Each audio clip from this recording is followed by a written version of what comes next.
When Canadian Flight Sergeant Ken Brown made his low-level bombing run on the Sorp Dam, it is plausible that the German gunners manning the 88s lining the reservoir were unclear on what was happening.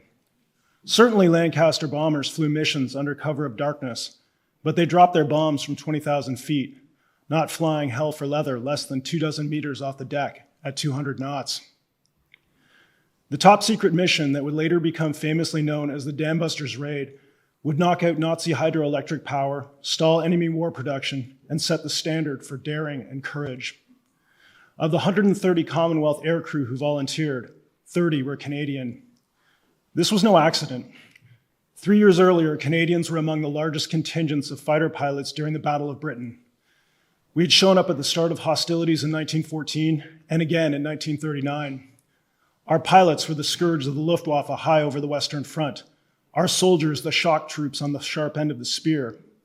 We shot down the Red Baron, held the line at the Second Battle of Ypres when the French ran away, and seized Vimy Ridge when no one else could. We landed troops under fire in Sicily, Italy, Normandy, patrolled no man's land on the Korean Peninsula, and stood shoulder to shoulder with our allies after the Twin Towers fell. Canada hasn't always gotten it right. Most of us are all too aware of this nation's shortcomings, and some have come to believe that there is a Manichean line between good and evil, with Canada on the wrong side of the ledger. But a country and a people must be judged in the aggregate.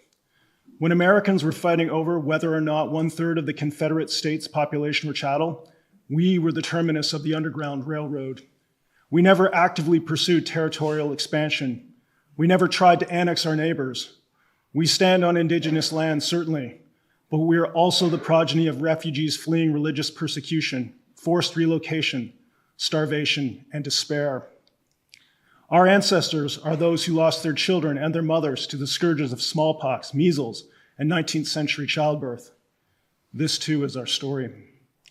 We are citizens, and if the wars of the 20th century have any value to us now, it is as a stark and bloody reminder of what free citizens can do when they come together.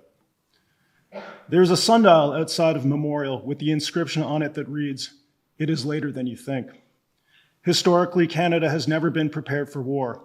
We sent soldiers to the Western Front in boots that disintegrated and rifles that jammed in the mud. Later, we prevaricated when Czechoslovakia was betrayed and Poland was invaded. But this is also the day when we remember all the times we got it right, when we rallied, when we threw ourselves into the breach, when we didn't send thoughts and prayers, but soldiers, bombers, ships, and tanks, when we trained air crews, grew victory gardens, and when we built and then unleashed what former President Roosevelt called the arsenal of democracy. We had skin in the game and were respected for our sacrifice. But don't take my word for it. Ask the French who designated the National Vimy Memorial as Canadian soil. Ask the Dutch, who every year adopt the graves of the nearly 8,000 Canadians who died liberating their starving country. Ask the young women of Afghanistan who got to attend school.